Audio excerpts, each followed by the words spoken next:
Hey guys, Bella, and in this video I'm going to be covering the topic of food noise, which seems to be a buzzword right now. I've been seeing a lot about this in the Ozempic, GLP-1 communities, and I want to cover what happens when the food noise goes away. So for me, I have been dealing with this chronic condition, if you want to call it that, for most of my life, and I do believe that it is partially inherited. My mom seems to have obsessive thoughts about food as well, but in the video I kind of want to talk about where your mind goes when it is no longer thinking about food, because we have about 60,000 thoughts per day. And prior to being on a GLP-1 medication, I would say 20% of my thoughts, maybe less, but about 20% of my thoughts were about food. I would think about what I was going to eat, whether or not it was healthy, whether or not it was going to fill me up, when's the next time I'm going to go eat, when am I going to go out to eat with friends, am I eating enough, am I eating too much? It really was debilitating. So I want to give a definition of food noise. I got this from a person on Reddit who kind of explained it a little bit better than what I'm going to explain it. The person said it's not literal hunger. It's like an internal voice or monologue that obsessively chatters about food, regardless of if you've just eaten. It can be a lot like the voice that drives addicts to use. It's always on and impossible to ignore. These medications can turn it off for many people. So I do think that it's a lot to do with dopamine, and I also have ADHD that I recently got diagnosed with, so I feel like that factors in as well. But even at my heaviest and at my skinniest, I still had this food noise. So it wasn't like I was fat and thinking about food. I remember when I was down to like 135 pounds and I was working out constantly, I still had that obsessive little gremlin in my head chattering about food. And I mean, that's how it really felt, like a little man living in my head, just being like, when are you gonna eat? When are you gonna eat again? And it just got to the point where it was so frustrating. I was like, why do I have to try so freaking hard? Is everybody else trying this hard? Is everybody else using up this much mental energy? Is it just me? Am I crazy? Am I bad at dieting? And it wasn't until I started Ozempic that I kind of realized, oh, something was not quite right up there. Something was not satisfying you for whatever reason. Those cues just did not pop up in my brain. And so being able to be on that medicine really showed me that it wasn't a flaw in me. It was just my brain. It was an issue with my brain that just kept telling me to eat, telling me I wasn't full. Even after I'd eaten, it was constantly talking to me. And so, I'm really happy that I've been able to continue the GLP-1 medication for the last 2 years. So I recently went on a vacation to the beach with my mom, and it felt like the entire trip revolved around food. And it was kind of funny because a lot of times, my mom was wanting to go out to eat and I just wasn't hungry. And I don't remember ever feeling like that prior to being on a GLP-1 medicine. I don't remember a time turning down food.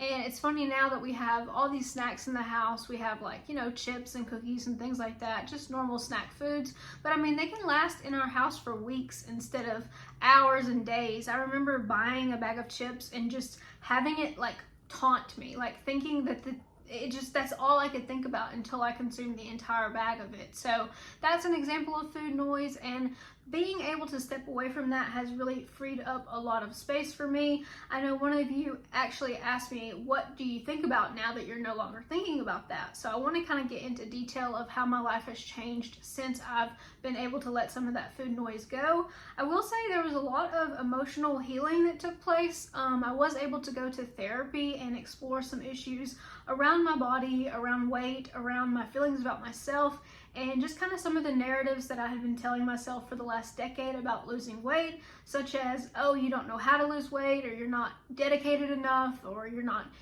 disciplined enough, or what have you. And it's really frustrating because I get a lot of comments about oh, just stop eating and go to the gym, when in reality, if you knew how hard I'd tried, you wouldn't say that. And it just goes to show you that you cannot really understand what someone's going through.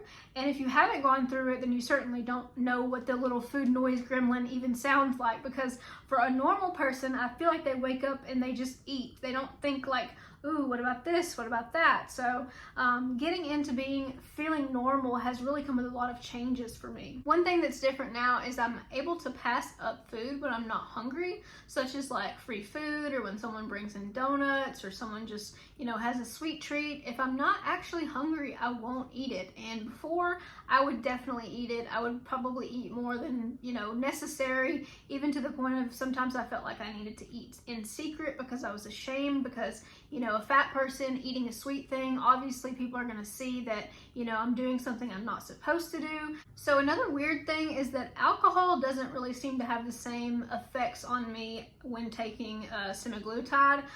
It doesn't have the same pull. I definitely struggled with alcohol throughout my 20s in terms of wanting to drink daily, and then having, you know, dependency on that for social reasons. Like I would feel really awkward, so I'd have drinks before I'd go out, and then I'd be drunk before everyone else got there. So I definitely feel like I've been able to kind of let go of some of the drinking stuff from being on semaglutide. I don't really drink much at all when I do drink now. Like I'm talking like 2 or 3 drinks all night, and sipping them before I would get the drink and down it and try to get another drink before everyone else pretty much even started talking and started in the conversation. So it's interesting to see how this medicine affects different parts of your brain when it comes to addiction. I do think that in the future we're going to see some studies come out about how this medicine could potentially help with that as well, because the addict brain and the food addict brain are very similar. We're both craving something, we're both wanting something, and we're both looking for that hit of dopamine that we just can't seem to get enough of. So I actually found myself doing more for me mentally and emotionally, like journaling, reading books. I started gardening. I started making some appointments that I needed to make, such as I got my boob job. I got a tattoo that I really wanted. I'm probably about to go get Botox next week, not for cosmetic reasons, but because I've actually been grinding my teeth for the last 20 years in my sleep. And I've grinded my teeth so much that my teeth are flat.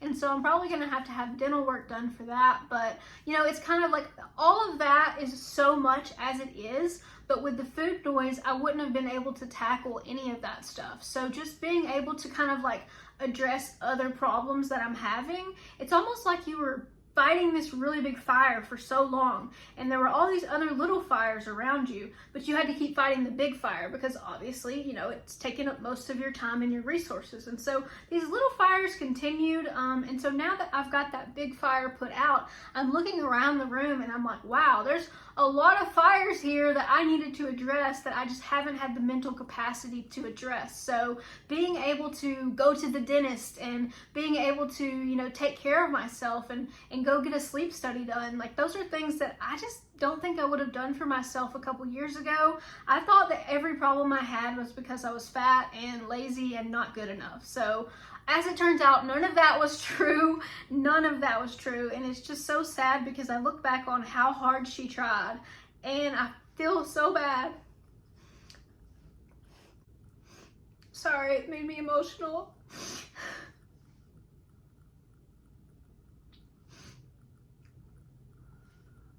You guys, I did everything I knew to do and it didn't work.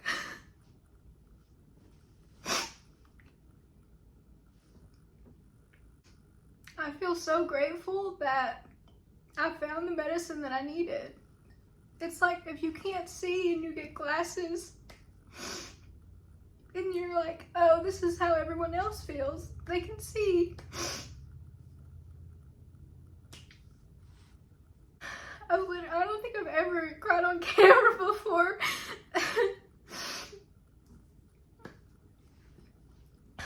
It's such a palpable thing for me because I've seen how my life has revolved around this for so long, and I've seen like the self-talk that I've had for myself, and I've seen, you know, what I truly believed about myself was that I just couldn't lose the weight because of something that's wrong with me, and I know that's not true now. And so it's like I can be free from it. Like it doesn't take up all of my thoughts. Thank goodness for the person who commented on one of my videos and said, you know, what do you do now when you don't think about food all the time?